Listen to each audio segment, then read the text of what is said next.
Hello guys! Ito ang kakaiba na yun sa China, sa Guangdong, China, no? Meron pala sila doon nagtitinda ng buhaya din. Na ginagawa nilang karami ng buhaya. O tingnan mo, ang laki-laki niyan.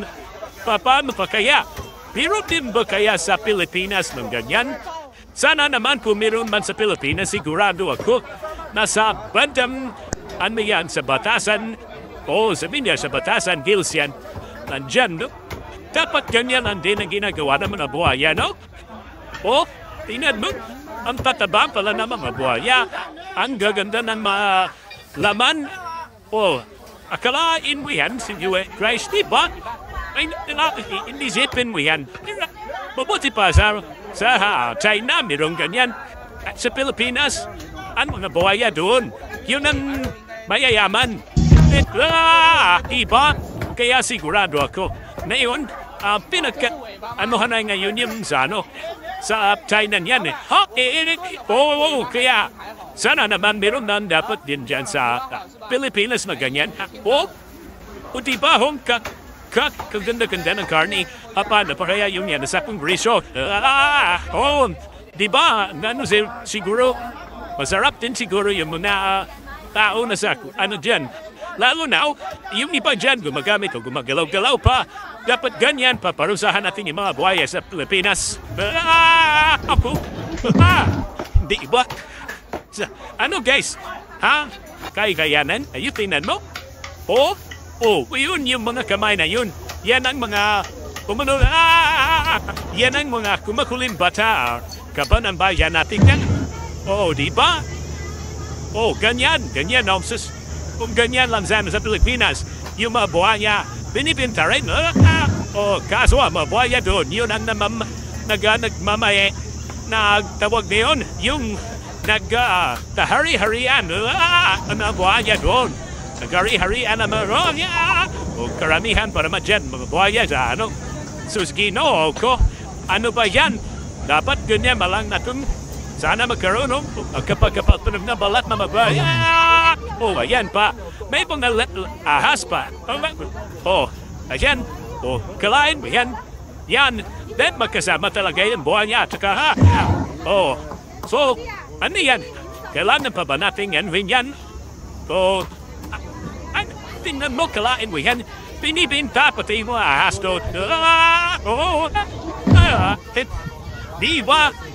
Kailangan natin na yan. Inagan mo lang doon para lang. Ano pa yung gagawin sa mga ahas na yan? Prito rin, prito. Dapat malang, no? Ano pa yan? Di ba mo? Suskino o per kilo, ben? Di ba per kilo? Kaya talaga. Buwan, maganda talaga kung sana meron din talaga doon sa Pilipinas ng ganyan.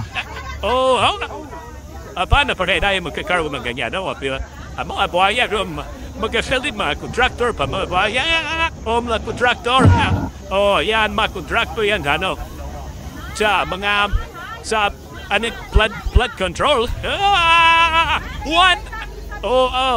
Yan ang mga buhaya. Manyuan, ayan. Pinicturan pa tuloy rin yan. Bato Bill Rosa ni Senator.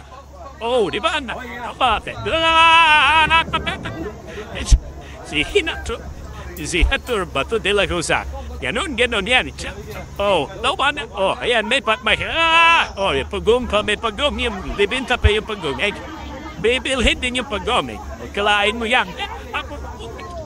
Para laruan lang yung Parang laruan lang yung buhaya sa kanila. Ano ba yan? Rabi? Ay, ahas pala. Hindi buhaya, ahas. Yan, ganyan ang niya dyan. Ano gagawin natin na yun? Tingnan mo, namili pa siya kung alin ang magaling. Alin ang magaling na tumuklaw. Diba, parang laruan lang kinukugot lang ni ate yung mga mga sawa. Sawa ba yan? Anong klaseng di naman niya kubra. Dapat kubra ko. Bumuka kagad yung ayan pa. Inapakan man, So, talan mo, umalupo talaga. Gaduwati man mo. Suskino ko. Pilipinas wala na. Nagtakabuhan ng mga hasan sa ano Malacanang. Oo. Tama, yun. Kaya ganyan. Si Buaya daw at si Lisa Tanas. Ano ba yan, di ba?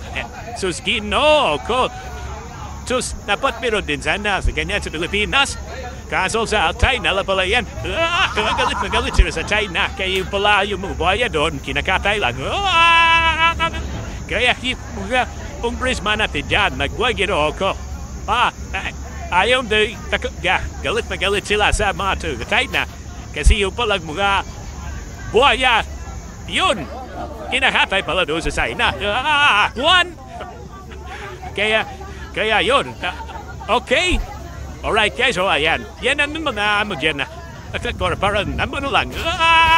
Ganyan ang Amerikano doon sa Guangdong. Kaya, galit na galit ang mga buhaya at saka mga hasdyan sa Pilipinas. Okay guys, maraming salamat sa inyong papanood ha. Okay, hanggang sa muli. Bye-bye! No.